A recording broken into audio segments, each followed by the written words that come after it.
यहाँ एक भावनात्मक और प्रेरणादायक कहानी दी जा रही है जो एक गरीब और अमीर परिवार के बीच के फर्क, संघर्ष और इंसानियत को दर्शाती है। कहानी का नाम एक पुल दो किनारे। परिचय।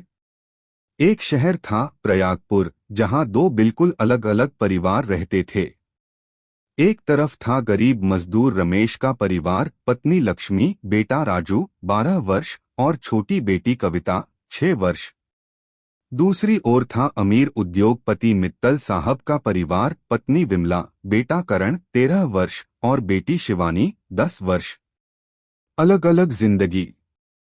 रमेश हर सुबह ईंट ढोने निकलता था ताकि बच्चों को 2 वक्त की रोटी मिल सके।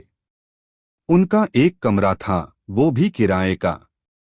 राजू हर शाम अपने छोटे बहन को गोद में लेकर स्ट्रीट लाइट के नीचे पढ़ता था। वहीं करण एसी कमरे में बैठकर ऑनलाइन क्लास करता, लेकिन अक्सर मोबाइल गेम में ही व्यस्त रहता था। उसके पास सब कुछ था सिवाय संवेदनशीलता के। पहली मुलाकात। एक दिन स्कूल में एक विज्ञान प्रदर्शनी हुई। राजू और करण दोनों ने हिस्सा लिया।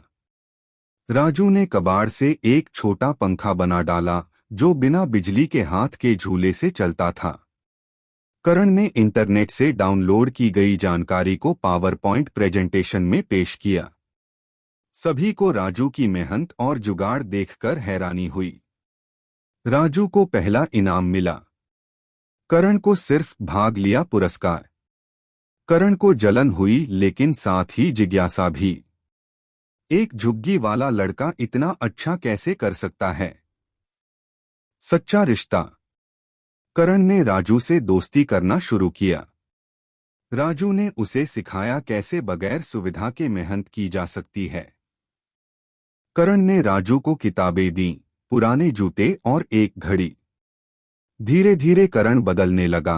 अब वह अपने नौकरों से प्यार से बात करता, खाने की बर्बादी बंद कर दी और माँ से कहता, राजू जैसे लोग हमारे जैसे लोगों से ज्यादा समझदार हैं, बस उन्हें मौका नहीं मिलता।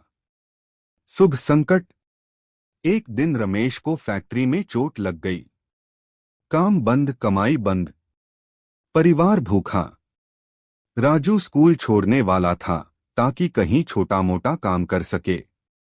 करण को जब पता चला तो उसने अपने पापा मित्तल साहब से कहा, पापा, क्या हम राजू के पापा का इलाज नहीं करा सकते?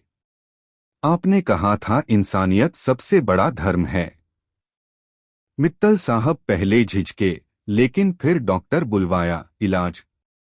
मित्तल साहब पहले झिझके, लेकिन फिर डॉक्टर बुलवाया, इलाज कराया और रमेश को अपने ऑफिस में एक स्थायी नौकरी दे दी। भाग 5। एक नई सुबह। कुछ साल बाद राजू एक इंजीनियर बन गया। करण एक सफल एंटरप्रेन्योर। दोनों ने मिलकर उड़ान नाम से एक एनजीओ शुरू किया जो गरीब बच्चों को मुफ्त शिक्षा देता है। मित्तल साहब गर्व से कहते, राजू अब सिर्फ रमेश का बेटा नहीं, हमारा भी बेटा है। अंतिम पंक्तियां। अमीरी और गरीबी पैसों में नहीं, सोच में होती है। और सोच बदलने में सबसे बड़ी ताकत होती है दोस्ती और इंसानियत।